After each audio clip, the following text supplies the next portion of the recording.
So here we are. I'm going to be trying to make my bag fabric, my first bag fabric. I suspect I'll be making a few bags.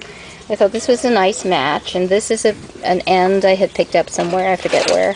So this will be for the bottom part, and there'll be a grommet in here. And then this part is where we're going to pattern, and we're going to do a penguin on it.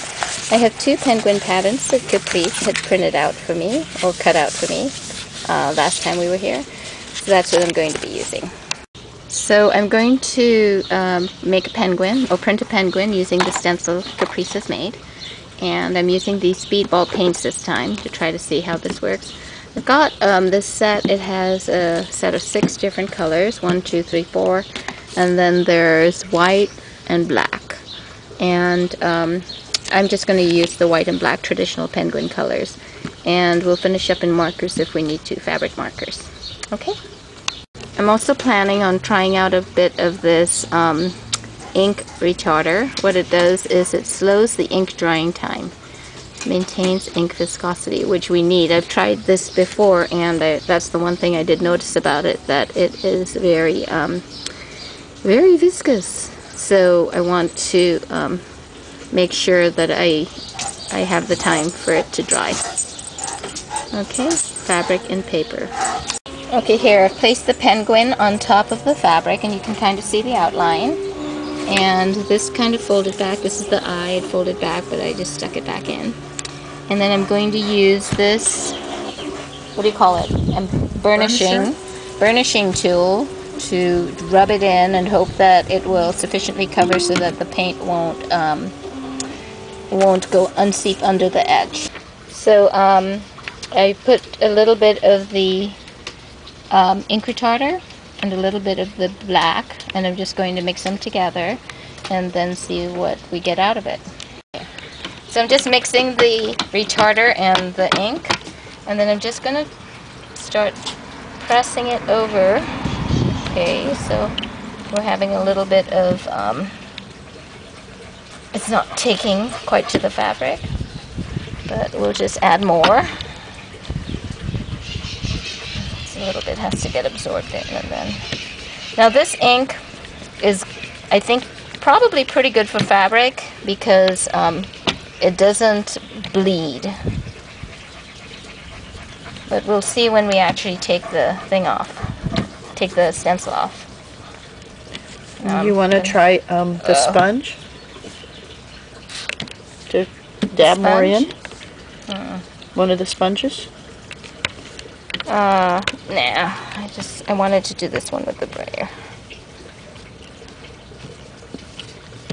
But that's a lot of ink it's taking, so let's get some more ink.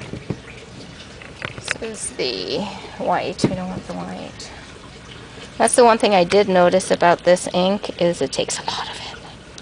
So we're just doing a penguin, but it takes a lot of black on a penguin. That's true. That's just, is that crazy? No. You're experimenting. We're all experimenting with all different techniques. Well, I just wanted to get in there, so I'm blobbing it on.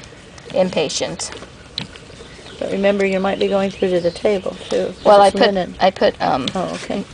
a paper bag underneath. If you'll notice right on his eye thing, it's come undone. Yeah, that one is, I'm going to roll it this way.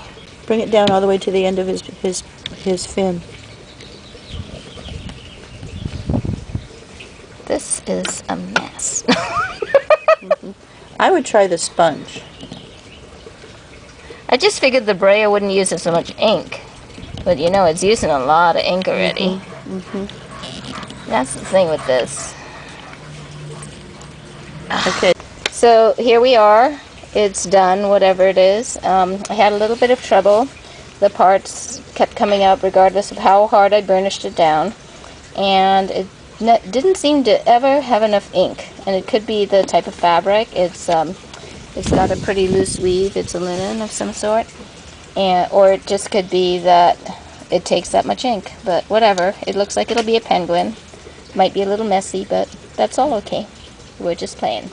So in the end, I think we didn't do anything we started planning to do today. We didn't do any bleaching. No bleaching, but that's okay. You know? But that's okay, because we're going to do that with the material that's in the dryer. And then I am going to try pulling this off here. Seeing what we get. Help? Yeah, actually. Or do you want to hold this? Deal. Yeah. Why don't you hold the camera and then you can watch it as we peel it off. Yeah, you got to have one hand to hold the fabric down. And Caprice and I had a discussion about the fabric. Next time, probably not linen, because it's a little bit too, what do you say, porous? Well, in the end, I won't say too much. It looks halfway decent, huh? Yeah, he's looking pretty good, actually. We did use a fair amount of ink on him. Oh my goodness, he does look nice. Yeah. Oh, I love it. Oh my goodness, he looks beautiful. I am totally sewing this into something. Okay, so collarbone. Wait, so Caprice is telling me that this is a Magellan penguin, and tell me again why that's a Magellan. You can tell penguin? by the bit of white around their eye that is actually pink.